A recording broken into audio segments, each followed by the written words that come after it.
నిలవ ఉందో ఆ నిధిని వాడుతున్నాం. అంటే మన డబ్బు వాళ్ళ దగ్గర పెట్టుకొని మన డబ్బు మనకివ్వడానికి వాళ్ళు ఒప్పుకోవటంలే, తిరస్కరిస్తున్నారు. చాలా దుర్మార్గమైంది. 2014 సెప్టెంబర్ 1వ తారీఖు నుంచి మినిమం పెన్షన్ 1000 రూపాయలు చేశారు. 12 ఏళ్ళు రేపు సెప్టెంబర్ 1వ తారీఖు వస్తే 12 ఏళ్ళు దాటి 13వ ఏట్లో ప్రవేశిస్తాం. ఆ రోజున సెప్టెంబర్ 1, 2014 1000 రూపాయలతో వచ్చిన సరుకులు కొనండి. అది బియ్యం కానీ, ఉప్పు కానీ, పప్పు కానీ అవన్నీ కూడా 1000 రూపాయలు కొనండి. ఆ 1000 రూపాయల సరుకు ఒక బీరువాలో పెట్టండి. 1000 రూపాయలు కూడా ఒక బీరువాలో పెట్టండి. ఒకవైపున 1000 రూపాయల నోట్లు, ఒకవైపున 1000 రూపాయల సరుకు అందులో పెట్టండి బీరువా. ఇవాళ వాటికి తలుపులు తెరిచి ఆ బీరువా తలుపు తెరిచి ఆ 1000 రూపాయలు బయటకు తెద్దాం. ఆనాడు 1000 రూపాయలతో కొన్న సరుకుల్ని బయటకు తెద్దాం. ఏది బరువు ఉంటాయి, ఏది పొట్టి అది, ఏది పొడవద్దో మనకి తెలుసు. మళ్ళీ వాళ్ళ 3000, 2500, 4000 పెడితే ఆ సరుకులు రావు. అంటే రూపాయి కొట్టిదండి. సరుకులు ఏం పెరగలే. సరుకుల్లో ఆనాడు ఏమున్నాయో ఇవ్వడంతో ఉంటాయి. ఆ విటమిన్లు కానీ, ప్రోటీన్లు కానీ, లేదా మినరల్స్ కానీ, లేకపోతే ఆనాడు మనం దాచిన బియ్యంలో ఎన్ని క్యాలరీల శక్తి ఉందో అవేం మారు. కానీ రూపాయలు మాత్రం కొట్టిదైపోయింది. అంటే ఆనాటి మనకి 1000 రూపాయలు ఇవాళ ఎంత ఉందంటే అందులో 300, 350 రూపాయలు ఉంటాయి. నిజ విలువ అంటారు దాన్ని, రియల్ వాల్యూ అంటారు. అంటే విలువ పడిపోయింది. కానీ మన పెన్షన్ మాత్రం, కనీస పెన్షన్ మాత్రం పెంచలే. ఇది అంత దుర్మార్గమైంది. ప్రభుత్వానికి మనం చెప్పాలా? ప్రభుత్వానికి జ్ఞానం లేదా? వాళ్ళ ప్రజల తరపున ఎన్నికైన ఈ ప్రభుత్వాలు చేయాల్సిన పని ఏమిటి? కానీ ఆ బాధ్యత వాళ్ళు నిర్వహించటం లేదు. చాలా అన్యాయమైంది, చాలా దుర్మార్గమైంది. అంటే ప్రభుత్వాలు ఇప్పటికే పన్నులు రకరకాల వసూలు చేస్తున్నాయి. ఒక 70 ఏళ్ల కింద భారతదేశంలో 70% ప్రత్యక్ష పన్నులు వసూలు చేసేవాడు, 30% పరోక్ష పన్నులు వసూలు చేసేవాడు. ఇవాళ అటు ఇటు అటు తిరకాసు పడిపోయింది, తలకిందులు అయిపోయింది.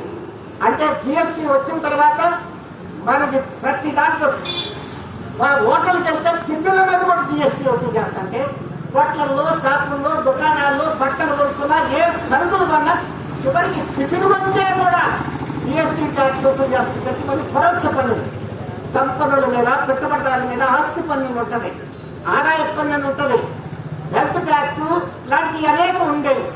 అదేవిధంగా సంపద పన్నులు ఉండేవి. అవన్నీ తగ్గించేశారు. ఎందుకు? 2020 వరకు 30% పెట్టుబడిదారుల మీద కార్పొరేట్ ట్యాక్స్ వసూలు చేస్తారు. 22% తగ్గించారు. వాళ్ళ పేదల అంబారీ ఆడాలి, వాళ్ళ బిచ్చగాళ్ళ వాళ్ళ ట్యాక్స్లను తగ్గించేశారు. కానీ మన ట్యాక్స్లు పెంచేస్తున్నారు. ఇది చాలా అన్యాయమైంది. అంటే వాళ్ళ అంబానీలు ఆదాయం కోసం ఈ ప్రభుత్వాలు ఉన్నాయి, ప్రజల కోసం లేదు. ఈ రాష్ట్రంలో, దేశంలో ప్రజలు ఏ ప్రజలైతే తమ ఓట్లేసి గెలిపిస్తున్నారో వాళ్ళ కోసం కానీ ఈ ప్రభుత్వాలు ఉన్నది, అంబానీల ఆదానీల కోసం. అంటే వాళ్ళ దుర్మార్గమైన ఒక పరిపాలన జరుగుతుంది. మనకి తెలియకుండానే మనలాంటి కార్మికులు మాది ఈ పార్టీ, మాది ఆ పార్టీ, మాది బీజేపీ, మన టీడీపీ, మన వైకాపాని మనం అనుకుంటాం. కానీ ఈ పార్టీలు, ఈ ప్రభుత్వాలు, ఈ రాష్ట్రంలో ఉన్న ప్రభుత్వాలతో సహా అంబానీ ఆదానీలకి సలాం చేసేటటువంటి చంద్రబాబు కానీ, జగన్ కానీ వీళ్ళు కూడా వాళ్ళు చేసే విధంగా కనీస అసెంబ్లీలో తీర్మానం ప్రవేశపెట్టి ఈపీఎఫ్ పెన్షన్ పెంచండి అని చెప్పలేరా? మాట్లాడలేరా? ఇక్కడ కూడా లక్షల మంది ఉన్నారు కదా, 80 లక్షల మంది వాళ్ళ ఈపీఎఫ్ 95 స్కీములో పెన్షన్ దానిలో 82 లక్షల మంది ఉన్నారు దేశంలో. మరి 2 తెలుగు రాష్ట్రాల్లో కూడా లక్షల మంది ఉన్నారు. మరి వీళ్ళ కోసం మాట్లాడాల్సిన బాధ్యత లేదా? ఆ బాధ్యతను వాళ్ళు నిర్వహించడానికి ఈ ప్రభుత్వాలు కూడా సిద్ధంగా లేవు. మోడీ ప్రభుత్వం ఏది ఎలాగో మోసం చేస్తుంది, అంబానీల ఆదానీల ప్రభుత్వమే. కానీ వీళ్ళైనా కనీసం చేయాలి కదా. ముసలోళ్ళ కోసం పట్టించుకోవాల్సిన బాధ్యత ఉందిగా. మన డబ్బది వాస్తవానికి 2022-23 సంవత్సరంలో మొత్తం వడ్డీ 52,000 కోట్ల రూపాయలు వచ్చింది. ఆ సంవత్సరం చెల్లించింది 16,000 కోట్ల రూపాయలు. 80 లక్షల, అప్పటికి 73-74 లక్షల మంది పెన్షనర్లు ఉన్నారు. ఆ నాటికి వడ్డీలు మొత్తం చెల్లించిందంతా 16,000 కోట్ల లోపు మాత్రమే. సారీ, మన పెన్షన్లకు చెల్లించింది 16,000 కోట్ల లోపే. కానీ వాళ్ళకి వడ్డీలు వచ్చింది 51,000 కోట్లు. ఇది మూడేళ్ల క్రితం మాట. అంటే మన డబ్బు మొత్తం మనకు కూడా, మన వడ్డీకి వచ్చింది కూడా చేయట్లేదు. అసలు వడ్డీ ఎంత? 8.25. అదే అంత అన్యాయమైంది వడ్డీ. ఇవాళ లోన్లు తీసుకున్న ఇళ్ల కోసం, లేకపోతే స్థలాలు కొనుగోలు చేసిన వాళ్ళు లోన్లు తీసుకుంటే, పర్సనల్ లోన్ తీసుకుంటే 12% వసూలు చేస్తున్నాయి ఈ ప్రభుత్వాలు. బ్యాంకులు చేస్తున్నాయి, ప్రభుత్వ బ్యాంకులు కూడా చేస్తున్నాయి.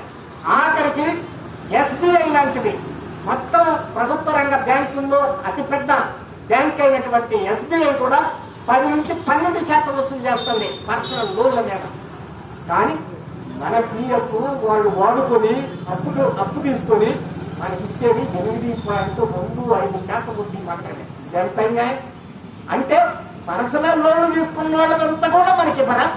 మన శ్రమజీవులు, కష్టజీవులు, మన జీవితాంతం వస్తుత్పత్తులు సృష్టించిన వాళ్ళు, మనం చేసిన వస్తుత్పత్తుల మీద వాళ్ళకి లావాదేవీల్లో లక్షల కోట్లు వాళ్ళ టర్నోవర్లోకి వెళ్ళిపోయింది, వాళ్ళ బడ్జెట్లోకి వెళ్ళిపోయింది. మన డబ్బు వాళ్ళ అప్పు తీసుకొని మనకి ఇచ్చే వడ్డీ 8.2%. ఈ దేశంలో PF 12% ఇంట్రెస్ట్ ఉన్న రోజులు కూడా ఉన్నాయి. గత చరిత్రలోకి వెళ్తే 89, 90 నుంచి 2000, 2001 వరకు 11 సంవత్సరాలు మన PF మీద 12% వడ్డీలు ఇచ్చాయన్నాడు. 12% అంటే నెలకు 1%, సగటున నెలకు 1%, ఏడాదికి 12% అంటే ఇవాళ దాన్ని 3.2 తగ్గించారు. అంటే 8.25 మాత్రమే ఉన్నాయి. మన PF కేవే ఒకప్పుడు ఇచ్చిన వడ్డీ కూడా ఇవాళ ఎందుకు ఇవ్వటంలే? ఎందుకు వడ్డీలు తగ్గించారు? మన శ్రమజీవుల డబ్బుల మీద కూడా అంత తక్కువ వడ్డీలు పొందగొచ్చేంత దుర్మార్గమైన పనులకి వాళ్ళ ప్రభుత్వాలు కూర్చుంటున్నాయి. అందుకనే మన వడ్డీ వేదంకుల వడ్డీ ఏమంటున్నాం? ప్రజల దగ్గర మీరు బ్యాంకుల్లో ఏదో వసూలు చేస్తున్నారో ఆ ప్రజల్లో భాగస్థులైన శ్రమజీవుల యొక్క డబ్బు మీరు లోన్ తీసుకున్నప్పుడు కూడా అంతే ఇమ్మని మనం అడుగుతున్నాం. నిజానికి 2022, 23 ప్రకారం నేను ఇందాక చెప్పాను. ఇవాళ చూసినా కూడా ఇవాళన్న దానికంటే 3 రెట్లు పెంచడానికి అవకాశం ఉంది సగటు. కానీ మన కనీస పెన్షన్ కంటే మొత్తం సగటు పెరగదు. 6,000 వచ్చేవాళ్ళకి 5,000 వచ్చేవాళ్ళకి 4,000 వచ్చేవాళ్ళు 4,000 వచ్చేవాళ్ళు ఉదాహరణకి 7,500 చేస్తారనుకుంటే 1000, 6,000 వచ్చేవాళ్ళు 6,42,000 కాదు. అందుకని ఇక్కడ వాస్తవానికి 7,500 చేయొచ్చు అని చెప్పింది కూడా 8.25% వడ్డీ మీద లెక్క కడితేనే. దానికి 12% వడ్డీ కడితే మనకి 10,000 కనీస పెన్షన్ ఇవ్వచ్చు. మన డబ్బు మీద మన డబ్బుని వాళ్ళు లోన్ తీసుకున్నప్పుడు 12% ఇంట్రెస్టే కడితే మనకి 10,000 కనీస పెన్షన్ ఇవ్వచ్చు. మనకి 10,000 కనీస పెన్షన్ చేస్తే 1000 10,000 అయితే 3,000 30,000 కాదు, 4,000 40,000 కాదు. మళ్ళీ దాని స్టాటిస్టిక్స్ వేరే ఉంటాయి, పెరుగుద్ది కానీ వేరే ఉంటాయి. కనుక ఆటోమేటిక్ ఇన్ని రేట్లు పెరగదు. అందుకనే మనకి 10,000 చేయడానికి అవకాశం ఉంది. దాన్ని ఎందుకు చేయదు? ఈ ప్రభుత్వం ఎందుకు చేయదు? అసలు మన డబ్బుని వాడు దాచుకొని వాడు లోన్ తీసుకొని మన డబ్బు మనకి ఇవ్వకపోవడం ఏంటి? ఇది బందిపోటు దొంగతనం తప్ప మరొకటి కాదు. అంత పని ఇలా ప్రజా వ్యతిరేక, కార్మిక వ్యతిరేక పొట్టలు కొట్టే పనికి వాళ్ళు ఈ ప్రభుత్వాలు కూరుకుంటున్నాయి. అందుకనే దీనికి వ్యతిరేకంగా ఉద్యమించాల్సిన అవసరం మన మీద. అది మన బాధ్యత, మన కర్తవ్యం. నిజమే, మనం అందరం రిటైర్ అయిన రోజున మనం అనుకున్నాం ఇక శేష జీవితం హాయిగా ఆనందంగా ఇంటి దగ్గర ఉందాం, ఇక విశ్రాంతి జీవితం, శేష జీవితం అంటే విశ్రాంతి జీవితం అని మనం అనుకున్నాం. కానీ విశ్రాంతిని మనకి ఇవ్వనప్పుడు, మన మీద బాధ్యత పడేసినప్పుడు, బంతి మన కోర్టులో విసిరేశాక మనం ఖచ్చితంగా దాన్ని సాధించుకోవడానికి నిలబడాల్సిన అవసరం ఏర్పడ్డప్పుడు కూడా మన ముసలాళ్ళం కనుక శేష జీవితం ఇళ్లలోనే ఉందామా? నిజమే, వాళ్ళ ఏలూరు నాయకత్వం మరియు వెస్ట్ గోదావరి ఐఎఫ్టీ నాయకత్వం సెలవు తీసుకున్నారు. 4 ఏప్రిల్ నెలలో 2 తెలుగు రాష్ట్రాల్లో మొదటి ధర్నా. ఇవాళ పార్లమెంటరీ స్టాండింగ్ కమిటీ ప్రతిపాదన చేసి ఇప్పటికీ దాదాపు ఒక 50 రోజులు దాటింది. రేపు 17వ తారీఖు, ఈ నెల 17వ తారీఖు వస్తే 2 నెలలు అవుతుంది. మార్చి 17వ తారీఖు నాడు పార్లమెంటరీ స్టాండింగ్ కమిటీ 3 రికమెండేషన్లు చేసింది, అంటే సిఫారసులు. ఒకటి, ఇప్పుడున్న వాళ్ళ PF ట్రస్ట్ ప్రకారమే, CBT ప్రకారమే, అంటే సెంట్రల్ బోర్డ్ ఆఫ్ ట్రస్టీస్ వాళ్ళ నిధులు మొత్తం ప్రకారమే 7,500 కనీస పెన్షన్ పెంచాలి. అంతేకాదు 6 నెలలకు ఒకసారి DAని లింక్ చేయాలి, మెర్జ్ చేయాలి అనేది కొనుగోలు పెట్టారు. దాంతో పాటు పెన్షనర్ల కుటుంబాలకి ఉచిత వైద్య సదుపాయాన్ని కల్పించాలి అనేది 3 సిఫారసులు చేసింది పార్లమెంటరీ స్టాండింగ్ కమిటీ. అదేవిధంగా సుప్రీంకోర్టు మీద తీవ్రమైన ఆక్షేపణీయమైన కామెంట్లు చేయటం లేదు. కానీ ఒప్పినదులు చాలా స్లోగా అనేక మంది పిటిషన్లు వేస్తే కూడా అదేదైనా పెరిగే అవకాశం ఉంటే చూడండి. ఒకసారి కేంద్ర ప్రభుత్వం కాస్త పునరాలోచన చేయండి. ఏ సుప్రీంకోర్టు ముంబోయింది? సుప్రీంకోర్టు జడ్జిలకి మాత్రమే లేదా ఈ అవగాహన లేదా? అంబానీలకి ఆదానీలకి ఏదైనా సమస్యలు వస్తే పరుగులు పెట్టుకుంటూ సుప్రీంకోర్టు బెంచ్లని కదులుతున్నాయి కదా. అదేవిధంగా వ్యక్తిగత కేసుల్లో చాలా జ్యుడిషియల్ యాక్టివిజం చాలా యాక్టివ్ గా ప్రదర్శిస్తుంది కదా. ఇవాళ 7 కోట్ల మంది పే చేస్తున్నారు, 80 లక్షల మంది తీసుకుంటున్నారు. మీరు పే చేసినప్పుడు మీ పెన్షనర్లు కాదు. మీరు 30 ఏళ్ళు 35 ఏళ్ళు 40 ఏళ్ళు మీరు పిఎఫ్ కాంట్రిబ్యూటర్లుగా ఉన్నారు. మీరు నిన్న కాంట్రిబ్యూటర్లు, ఇవాళ పెన్షనర్. రిటైర్ కాకముందు మీరు కాంట్రిబ్యూటర్ అంటే మీరు చెల్లించారు, ఇవాళ మీరు తీసుకుంటున్నారు. ఆ రోజు ఇచ్చారు, ఇవాళ తీసుకుంటున్నారు. ఇవాళ 7 కోట్ల మంది ఇస్తున్నారు. ఇవాళ భారతదేశంలో ఈ స్కీమ్ కింద 7 కోట్ల మంది కార్మికులు ఇప్పుడు ఫ్యాక్టరీలో పనిచేస్తున్న వాళ్ళు. సరే, మన మిల్లులు అంటే మూతపడ్డ మిల్లుల గురించి కాదు, నడుస్తున్న ఫ్యాక్టరీలు నడుస్తున్న సేవా సంస్థల్లో 7 కోట్ల మంది వాళ్ళ కాంట్రిబ్యూటర్లుగా ఉన్నారు. అంటే నిన్న మీరు 35 ఏళ్ళు కాంట్రిబ్యూటర్ ఉండి ఇవాళ మీరు రిటైర్ అయిన తర్వాత మాత్రమే పెన్షనర్లుగా మారారు. అంటే ఎవరు ఇస్తున్నారు? కాంట్రిబ్యూటర్లు ఇస్తున్నారు, పెన్షనర్లు తీసుకుంటున్నారు. కేంద్ర ప్రభుత్వం వాడేవాడు అసలు మధ్యలో వాడికేం సంబంధం? వాడు కేవలం ట్రస్ట్ మాత్రమే. కానీ వాడు ఇవాళ ఆ డబ్బులు వాడు తీసుకుంటున్నారు. రేపు మాకు అంబానీ ఆదానికి డైరెక్ట్ ఇవ్వబోతున్నారు. ఇవాళ కూడా ప్రభుత్వం తీసుకున్న సెక్యూరిటీస్ లో ఆ ఇన్వెస్ట్ చేసిన అది పేరుకి ప్రభుత్వం వల్ల ఆ ప్రభుత్వ డబ్బును కూడా ఇంకో రూపంలో అంబానీలకు ఆదాయానికి వాళ్ళు ఖర్చు పెడుతున్నారు. వేరే రూపాలు భవిష్యత్తులో డైరెక్ట్ అంబానీ ఆదాయాన్ని కూడా ఈ డబ్బుని డైవర్ట్ చేయడానికి కూడా కుట్రలు పొందుతున్నారు. దాన్ని వ్యతిరేకిస్తున్నారు అనుకోండి. దేశంలో ఉన్న పెన్షన్ల సంఘాలు అది వేరే విషయం. అంటే మన వాళ్ళు ఇస్తున్నారు, మనం తీసుకుంటున్నాం. మన పిల్లలు ఇస్తున్నారు, తాతలం తీసుకుంటున్నాం. మన కొడుకులు మనవాళ్ళు మిల్లుల్లో ఫ్యాక్టరీలు పనిచేసి వాళ్ళు కాంట్రిబ్యూటర్లు ఉంటే మనం పెన్షనర్లుగా తాతలుగా మనం ఉన్నాం. మనం ఒకప్పుడు కొడుకులుగా తండ్రులుగా ఉండి మనకంటే ముందు తరాల వాళ్ళకి మనం పెన్షన్లు ఇచ్చాం. మనం అప్పుడు పెన్షనర్లు కాదు. అందుకని మన డబ్బు మనకి వస్తుంది. కనుక దీంట్లో అతిగా అనవసరంగా జోక్యం చేసుకుని ప్రభుత్వాలు వాళ్ళు చేస్తున్నారు. ఇది కుట్రపూరితమైంది. ఈ సమయంలో ఈ 2 తెలుగు రాష్ట్రాల్లో పార్లమెంటరీ స్టాండింగ్ కమిటీ రికమెండేషన్ తర్వాత నాకు తెలిసిన మేరకు ఇదే మొదటి. దీనికంటే ముందు మార్చి 9, 10, 11లో ఆల్ ఇండియా పెన్షనర్ల సంఘం కూడా, ఈపీఎఫ్ చెందిన పెన్షనర్ల సంఘం కూడా ఒక ధర్నా జంతర్ మంతర్ దగ్గర జరిగింది, ఢిల్లీలో చేసింది. అయితే అది కొద్ది వందల మంది, వేల మంది కాదు, వందల మందితో జరిగింది.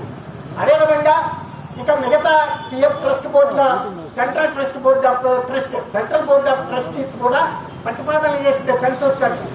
ఇలా ఒత్తిడి వచ్చాక 1000 2,000 చేద్దామా, 3,000 చేద్దామా, ఎలా వీళ్ళని ఒప్పించి డైవర్ట్ చేద్దామా, నీరు గడుపుదామా అని కుట్రలు కూడా చేయొచ్చు ప్రభుత్వాలు. వాస్తవానికి 7,500 చేయొచ్చు అని చాలా స్పష్టంగా లెక్కలతో సహా ఉంటే దాన్ని 2,000కో 3,000కో చేసి నీరు కాపాలనే కుట్రలు కూడా జరుగుతున్నాయి. అందుకని ఉద్యమం లేకుండా ఉంటే కేవలం మన విజ్ఞాపన పత్రాలకే పరిమితమైతే 2,000కో 3,000కో చేసి వదిలేసే అవకాశం ఉంది. మనం ఆధారాలతో సాక్ష్యాలతో పార్లమెంటరీ స్టాండింగ్ కమిటీ చేసే న్యాయబద్ధమైన హేతుబద్ధమైన అవి కూడా హేతుబద్ధమైన కాదు. ఈ ఇంట్రెస్ట్ రేట్ 12% చేస్తే 7,500 కూడా కాదు, 10,000 కూడా చేయవచ్చు. సరే, మనం ఏదైనా ఒక ఉద్యమాన్ని మనం బిల్డప్ చేయగలిగితే, ఒక ఉద్యమాన్ని నిర్మించగలిగితే అప్పుడు కేవలం 2,000కో 3,000కో ఎలా నీరు గారుద్దామనే కుట్రలు చేయడానికి ప్రభుత్వాలు వెనకాడతాయి. ఉద్యమాన్ని బలోపేతం చేసుకోవాల్సిన అవసరం ఉంది. కార్మిక సోదరులు మీరు వృద్ధులయ్యుండి కూడా వచ్చారు, చాలా సంతోషం. గుమస్తాలుగా పనిచేసిన వాళ్ళు, ఆఫీసులో పనిచేసిన వాళ్ళు ఒకళ్ళిద్దరు వచ్చినా ఇది స్వాగతించదగిన విషయాలు. ఇది భవిష్యత్తులో అందరినీ కలుపుకొని చేయాలి. అన్ని సంఘాలు కూడా ఐక్య కార్యక్రమం కూడా ఎప్పుడు సిద్ధమే. అన్ని సంఘాలు, అన్ని సంస్థలు, ఏఐటీసీ, సిఐటియు, ఐఎన్టీసీ అన్ని సంఘాలు కూడా కలుపుకోవడానికి కూడా ప్రయత్నం చేస్తుంది. ఏలూరు నాయకత్వం, వెస్ట్ గోదావరి నాయకత్వం మొట్టమొదటి ప్రయత్నం చేసింది, ఒక శుభారంభం చేసింది. ఏ భేదాలు అక్కర్లే. మన ఫ్యాక్టరీలో ఉన్నంతకాలం నా ఐఎన్టీసీ అంటే నా ఏఐటీసీ, నా సిఐటియు, నా ఐఎఫ్టీగా చీలిపోయి ఉన్న పరిస్థితులు ఉన్నాయి. ఇవాళ అట్లా కాదు. మనం అందరం కూడా మన శేష జీవితంలో మనకి రావాల్సిన దానికోసం మనం పోరాడే సమయంలో అలాంటి రాజకీయ విభేదాలు లేకుండా సమైక్యంగా నిలబడి ఒక జూట్ మిల్లు ఆఫీసర్ స్థాయికి ఉన్న వాళ్ళు కూడా సైతం వచ్చారంటే ఇది పెన్షన్ ఆ సమస్య. ఇవాళ ప్రభుత్వం మనకు పెట్టుకుంటారు. ఇక్కడే పెట్టుకుంటారు లేవు, ఇక్కడ ఏమైనా పెట్టలేదు, డైరెక్ట్గా సెంట్రల్ గవర్నమెంట్ మాత్రమే. అదేవిధంగా ఈ రాష్ట్ర ప్రభుత్వం కూడా డిమాండ్ చేస్తాం, అమరావతి తప్ప మీకు ఏం అక్కర్లేదా, సింగపూర్ తప్ప మలేషియా తప్ప ఇంకేం అక్కర్లేదా, నిన్న జగనైనా ఇవాళ చంద్రబాబు. ఎందుకంటే మీలో ఇవాళ వాళ్ళు చీలి మన సమాజం పౌర సమాజాన్ని చీల్చింది. సగం మంది జగనేపు, సగం మంది చంద్రబాబు పౌర సమాజాన్ని చేసింది. అందులో మన కార్మికులు కూడా తెలుసుకోలేక నేను జగన్ నేను చంద్రబాబు అని చీలిపోయే పరిస్థితి ఇది మనకు తెలుసు. దాని వాస్తవానికి అమరావతి చుట్టూ తప్ప లేకపోతే ఎక్కడ మళ్ళీ ఇప్పటికే రైల్వే స్టేషన్లు ఉన్నాయి. అక్కడ నంబూరు ఉంది, గుంటూరు ఉంది, విజయవాడ ఉంది, మరో రైల్వే స్టేషన్. విమానాశ్రయం గన్నవరం ఉంది, మరొక 5,000 ఎకరాలు విమానాశ్రయం, 1,00,000 ఎకరాలు రాజధాని, 1,00,000 ఎకరాలు ఉమ్మడి రాజధాని. ఆనాడు ఆంధ్రప్రదేశ్ ఉమ్మడి రాజధాని 92 ఎకరాలు. అసెంబ్లీ, సెక్రటేరియట్ మరియు శాసనసభ 3 కలిపితే 92.5 ఎకరాల భూమి. 92 ఎకరాలు కాదు, ఇప్పుడు 1000 ఎకరాలు, 2,000 ఎకరాలు, 5,000 ఎకరాలు, 1,00,000 ఎకరాలు. దేనికి ఒక్కగలికే కదా అంటే